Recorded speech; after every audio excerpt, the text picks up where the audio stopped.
Bienvenue dans Complorama, un podcast France Info avec Rudy Reichstadt, directeur du site Conspiracy Watch. Et Tristan Mendès-France, maître de conférences associé à l'Université de Paris, spécialisé dans les cultures numériques. Et pour nous accompagner, Noé Da Silva de France Info. Bonjour et soyez les bienvenus donc dans ce podcast. Aujourd'hui, le mot d'ordre c'est « Bloquons tout ». Vous n'avez pas pu échapper à cet appel à la mobilisation générale pour le 10 septembre. Apparu au début de l'été sur les réseaux sociaux, ce mouvement a pris de l'ampleur, notamment avec le soutien apporté par Jean-Luc Mélenchon. Mais qui est à l'origine de ce mouvement? Quelles en sont les revendications? Qui est derrière tout ça?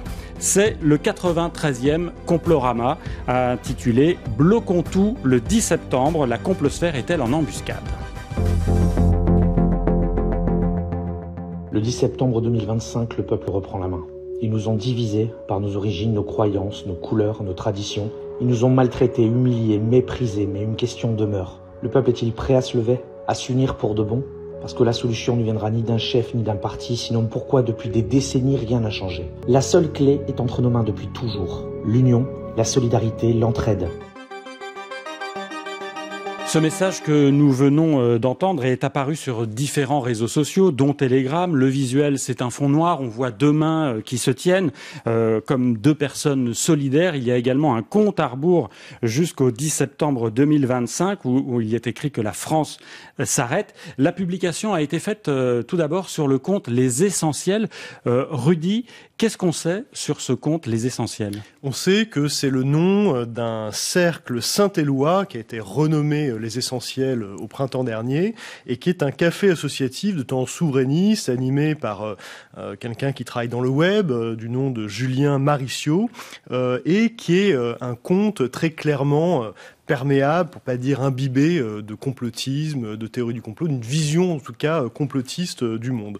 L'idée de cet appel, c'est très clairement d'exprimer un ras-le-bol, une colère, avec l'idée qu'on nous tond la laine sur le dos, qu'on est des vaches à lait, et que et c'est intéressant, il y a cette idée d'assistanat qui est retournée contre les élites, avec l'idée mais c'est vous qui êtes des assistés, vous, les élus, les parlementaires, l'élite en général politique surtout, c'est vraiment elle qui est ciblée, avec des accents très clairement populistes, on vient de l'entendre, hein, il, le fameux eux et nous, avec l'idée que eux ne font pas partie du peuple, le vrai peuple, qui lui serait légitime à exprimer sa colère, et puis parmi les publications qui émanent de ce média, de ce compte, eh bien, on a aussi ce thème de l'opposition contrôlée, avec l'idée que le président de la République, Emmanuel Macron, n'est qu'un pion aux ordres d'un système surplombant qu'il dirige et qui est assez obscur, et que dans ce ballet, Jean-Luc Mélenchon d'une part, Marine Le Pen d'autre part,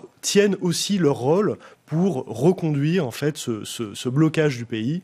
Oui, on a clairement une empreinte complotiste assez marquée dès le début sur ce groupuscule, les Essentiels, qui d'abord apparaît sur Telegram à la mi-juillet et qui commence à gagner en visibilité vraiment à la mi-juillet en gros.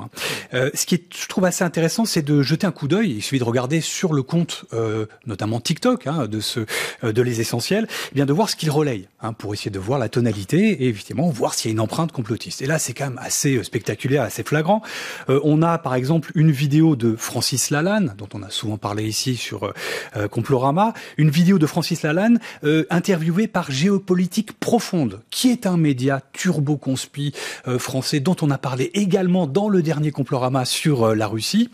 Et puis on a une vidéo qui est partagée également de Idriss Aberkan, qui est une figure de la complosphère française, j'allais dire covido-sceptique. On a une vidéo de Virginie Joron, là pour la tonalité un peu plus politique, qui est une députée européenne du RN et qui est quelqu'un qui est porté par la complosphère covido-sceptique de façon assez significative, et le milieu anti-vax particulièrement.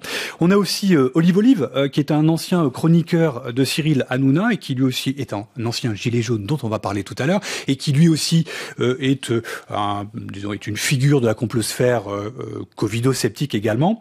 Et puis on a aussi, je suis allé sur le site les essentiels, parce qu'ils ont effectivement un site. Ils ont plusieurs médias, un compte Telegram, un compte TikTok, et sur le site, on voit différentes, disons, appels, ce qu'ils souhaitent implémenter, notamment à partir du 10 septembre. Et il y a un article absolument lunaire sur la franc-maçonnerie. Et là, je vous lis simplement un extrait de cet article. En gros, ils veulent interdire de cumuler loge initiatique et hautes fonctions régaliennes. En gros, ils veulent interdire aux francs-maçons d'avoir des fonctions politiques. C'était un des points du programme du mouvement 5 étoiles en Italie, avec l'idée que s'ils venaient au pouvoir, aucun ministre ne pourrait être aussi franc-maçon. Donc il y a vraiment un anti-maçonnisme très clair qui s'exprimait là. Et là, on a une thématique évidemment qui est au cœur de la complosphère internationale, c'est tous les délires anti-francs-maçons, d'imaginer qu'ils dirigent, qu'ils sont le système, qu'ils sont quelque part l'état profond. Et il se trouve que celui qui a rédigé cet article sur le site Les Essentiels est un juriste qui est un proche d'une autre figure de la complosphère qui s'appelle Richard Boutry et qui est aussi une figure qui est apparue durant le Covid et qui lui aussi est extrêmement radical dans son complotisme. Dernière chose, ce groupuscule est encore actif, il milite encore aujourd'hui avec sa tonalité complotiste et franchement plutôt d'extrême droite, et il appelle encore aujourd'hui à la manifestation du 10 septembre. Alors voilà pour le compte Les Essentiels, on en sait un peu plus sur cette chronologie également. Quelle est la suite de ce mouvement ensuite? Qu'est-ce qui s'est passé cet été? Alors, tel qu'on a pu reconstituer la généalogie de ce mouvement, la manière dont il cristallise, c'est très clairement, il a été porté par la complosphère. C'est-à-dire que la base de lancement, d'une certaine manière, de ce mouvement, c'est vraiment des comptes complotistes comme celui de Myriam, un compte, là aussi, qu'on pourrait qualifier de turbo-conspi, plus de 50 000 abonnés sur X, et qui, dès le 17 juillet, reprend le mot d'ordre de la mobilisation du 10 septembre, avec...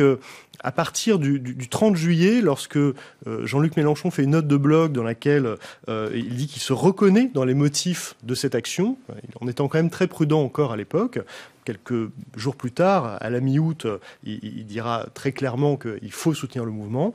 En tout cas, pendant, on va dire, le premier mois, voilà, entre la mi-juillet et la mi-août, on a quand même toute la complosphère qui se mobilise pour porter ce mot d'ordre.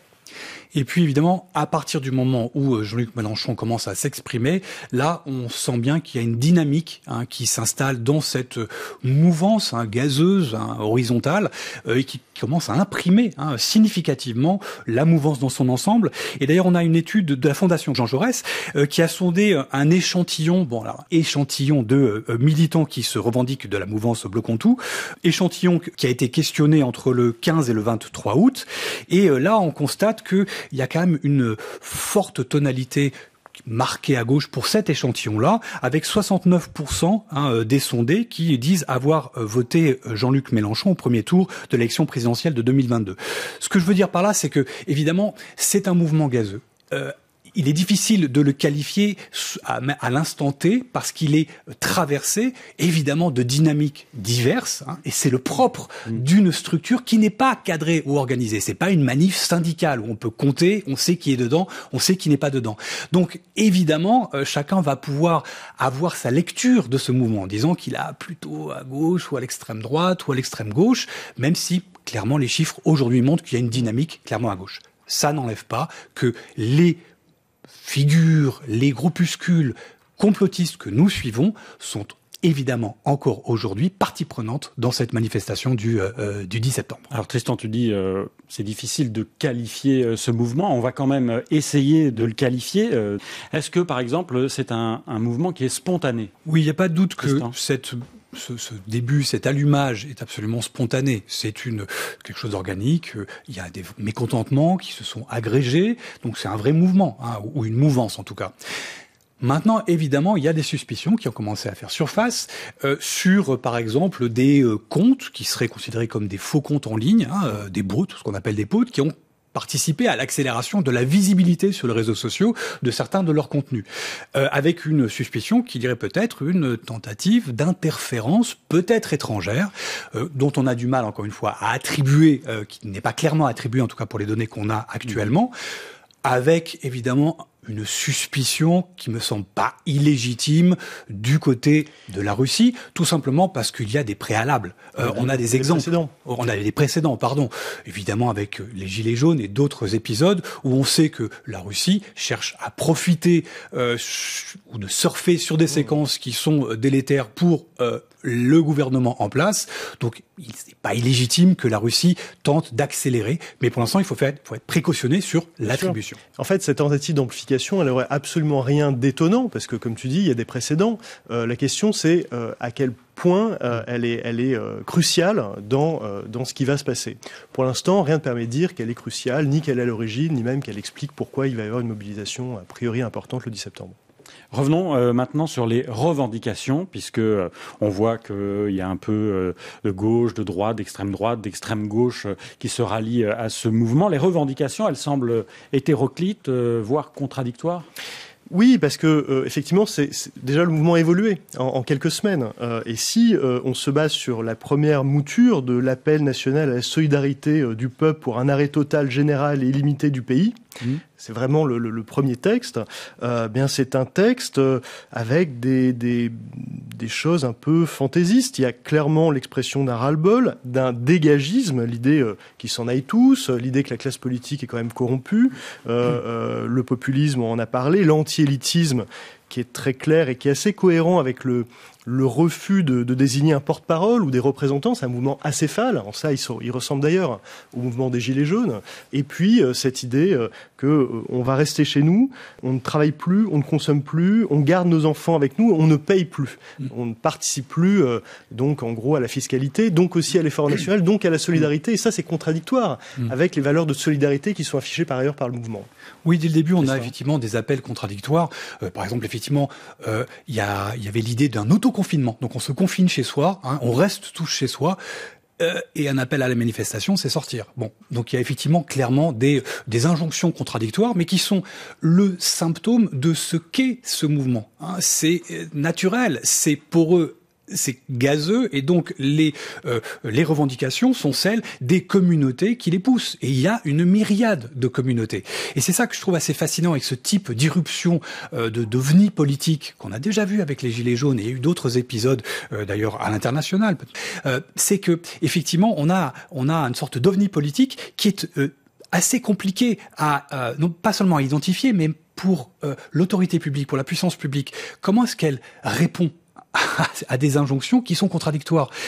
C'est pas un interlocuteur avec lequel l'État pourrait éventuellement céder sur tel ou tel point. Oui, je vais céder là-dessus et voilà, donner ou de l'argent ou améliorer les choses. Sur ces différents mouvements et sur ces différents appels et sur ces revendications, il y en a une sur laquelle je voudrais qu'on s'arrête un petit peu. C'est un appel à ne pas utiliser la carte bleue.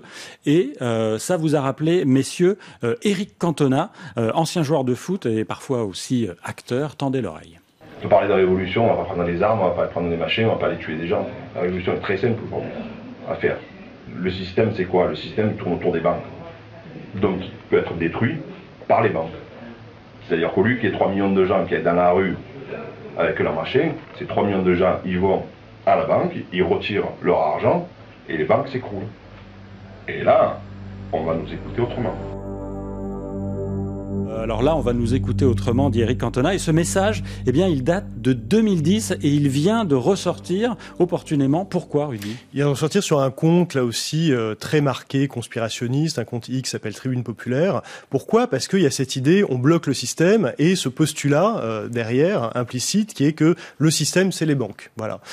Et qu'il faut paralyser ce système bancaire et tout ira mieux ensuite. Il faut rappeler quand même que cet appel, on appelle le bank run, il avait été relayé par Éric Cantona, mais il y a le rôle central d'une personne qui s'appelait Géraldine Feuillin, qui avait sur les réseaux sociaux une empreinte conspirationniste très nette, qui dénonçait le gouvernement mondial, le l'ordre mondial, enfin voilà, des marqueurs quand même rhétoriques, sémantiques, très très cohérents avec une vision complotiste du monde. Et en fait, ce qui est intéressant dans ce qui est en train de se former, c'est le rapport à l'argent et à la richesse. On voit deux tendances se dessiner. Une tendance qui penche plutôt à droite, voire à l'extrême droite, qui est celle dont on a beaucoup parlé ces derniers mois, ces dernières semaines.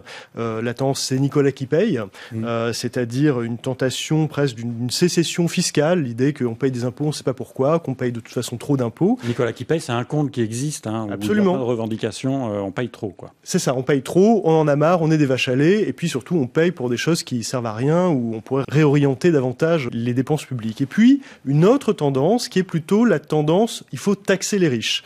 Les riches ne payent pas assez, ne contribuent pas assez, et donc là, c'est une revendication qui est là pour le coup classique de la gauche politique depuis toujours, avec une approche beaucoup plus sociale, et cette idée qu'on avait rencontrée au moment du mouvement Occupy Wall Street, on est dans 2011, avec l'idée que nous sommes les 99% et nous avons intérêt à défendre nos intérêts face aux 1% des plus riches, des ultra-riches, qui en réalité nous gouvernent, ont tous les leviers, et donc soulevons-nous. Voilà. Juste une chose, ce que je trouve assez amusant, c'est la trajectoire de cette vidéo de Cantona, qui est apparue donc évidemment en 2010, mais qui a refait surface durant les Gilets jaunes, à l'époque des Gilets jaunes, et qu'on revoit encore une fois réactivé aujourd'hui à l'aube là du 10 septembre. Donc j'ai l'impression que c'est une vidéo qui ressort en fait à chaque fois qu'il y a une sorte de contestation organique un peu en ligne, parce qu'elle cible de façon assez générale évidemment la finance ou les banquiers ou les banksters, donc ça ce qui parle en tout cas pour la complosphère que nous on suit, et donc on voit effectivement des figures de la complosphère qui systématiquement, à chaque fois, refait revivre cette vidéo de Cantona. Alors on vient d'évoquer les différentes revendications. On voit bien que le mouvement est très hétérogène, tellement hétérogène que certains pensent même qu'il s'agit d'un complot d'État. Il y a énormément d'incertitudes. Alors, est-ce un vrai mouvement spontané? Bon, alors de moins en moins, d'accord. Est-ce que c'est téléguidé par l'Élysée? Est-ce que Mélenchon va le récupérer comme il a déjà fait avec les Gilets jaunes? Est-ce que le gouvernement va envoyer les Black Blocs pour pourrir le truc? Est-ce que Macron en profitera là aussi pour activer l'article 16? Mais vous en pensez quoi alors? Moi, j'ai toujours dit que je ne savais pas si ce mouvement était un piège, mais que ce mouvement peut être ce qu'on en fera. C'est-à-dire? Et c'est-à-dire que rien n'empêche les gens de ne rien faire ce jour-là, de ne pas aller bosser, de ne rien acheter, de n'avoir aucun contact avec l'État. Et c'est parfaitement en ligne avec tout ce que je dis à longueur de tweet. Alors Rudy, qu'est-ce qu'on vient d'entendre? Qui parlait dans cette vidéo, qui parlait bizarrement parce qu'il porte un masque? Il porte un masque et depuis il a enlevé son masque, en réalité, depuis quelques jours. C'est le tenancier d'un compte X qui s'appelle Au Bon Tweet Français, qui est un compte, là aussi, avec un tropisme d'extrême droite assez clair. Il s'exprime parce qu'il est chroniqueur sur un média complotiste d'extrême droite qui s'appelle Toxin. Lui se revendique en plus complotiste. Il est même présenté comme humoriste complotiste. Donc il assume parfaitement tout cela quand il dit, par exemple, que le gouvernement va envoyer ses Black Blocs. C'est l'idée que donc les Black Blocs seraient aux ordres du ministère de l'Intérieur. Enfin, c'est complètement absurde et délirant. Mais dans l'univers complotiste, ça marche, ça fait sens. Il parle de l'article 16, les pleins pouvoirs au président de la République. Voilà. Et il se demande si c'est parfaitement spontané, si tout ça n'est pas téléguidé par l'Élysée. Et ça, c'est intéressant, parce qu'au moment où le mouvement a commencé à être capté par la gauche radicale, et la gauche en général d'ailleurs, eh bien on a vu ses premiers soutiens, il en faisait partie, commencer à faire défection et à embrayer sur le thème de l'opposition contrôlée, avec l'idée que finalement on fait face à une machination macrono-mélenchoniste. Moi je trouve que c'est quand même très symptomatique de la complosphère de façon générale. On a toujours ce réflexe un peu cannibale dans la complosphère, qui est que quel que soit l'événement, on va avoir, si vous voulez, un mainstream narratif complotiste, et il va y avoir inévitablement sur la branche quelqu'un qui va être plus complotiste que les complotistes, qui va essayer de voir une sorte de complotisme au carré.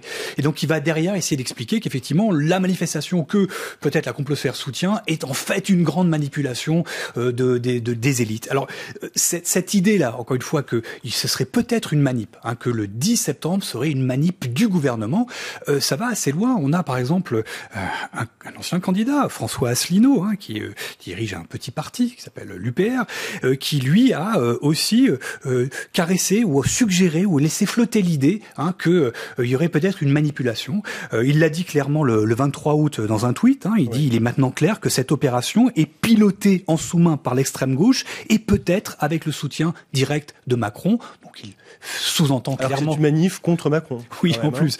Mais et puis il a aussi relayé une vidéo une semaine après, quasiment, pareil, où il titrait est-ce que c'est une mobilisation ou une manipulation ? Point d'interrogation. Donc on a au sein même de la complosphère une partie de la complosphère qui soutient cette manifestation du 10, et puis on a une toute petite partie de la complosphère qui considère que tout ça, c'est l'État profond, un complot de l'État et pourquoi pas de Macron. Messieurs, c'est l'heure de conclure. Que faut-il retenir finalement de ce mouvement ? Est-ce que la complosphère est en embuscade ? Oui, je crois que vraiment systématiquement, à chaque fois qu'il y a ce type de mouvement gazeux, horizontaux, qui n'est pas hiérarchique, eh bien, c'est une opportunité inévitablement pour la complosphère, tout simplement parce que par nature, ces mouvements sont poreux. Et donc, c'est une opportunité pour eux d'essayer de s'y insérer quelque part. Et ce type d'ovni politique est, à mes yeux, amené à se multiplier, tout simplement parce qu'ils sont souvent indexés à l'instabilité politique. Et Dieu sait que nos sociétés occidentales aujourd'hui sont traversées de nombreuses crises. Donc, je crois qu'on sera très probablement amené à voir se multiplier ce type d'agrégats en ligne avec toutes les opportunités que ça propose à la complosphère internationale. Rudy ? Oui, moi je vois ce mouvement, cette mobilisation comme le symptôme d'un comploto-populisme qui est, je crois, une approche profondément corrosive pour la démocratie, parce que ça encourage la polarisation, ça encourage le rejet de la complexité, et ça exalte les fausses solutions radicales. Je crois qu'on est très souvent dans cette politique du bouc émissaire avec l'idée qu'il suffirait de se débarrasser des gens qu'on a désignés comme étant les responsables de tous les problèmes pour régler comme par magie tous les problèmes. Alors les problèmes, ils existent avant et après ce genre de mouvement. Encore une fois, on voit à quel point ce discours-là, il est cohérent avec le discours d'accusation qu'est fondamentalement le complotisme. Dans le complotisme, on cherche des responsables, des boucs émissaires, et malheureusement, ça ne fait pas une politique. Merci Tristan Madès France. Merci à tous. Merci Rudy Reichstadt. Merci Noé da Silva. Sans oublier de l'autre côté en régie Joé Fonferrier, au son Andrei Ianos, et merci Cyril Balta à la vidéo. C'était le 93e numéro de Complorama. À bientôt.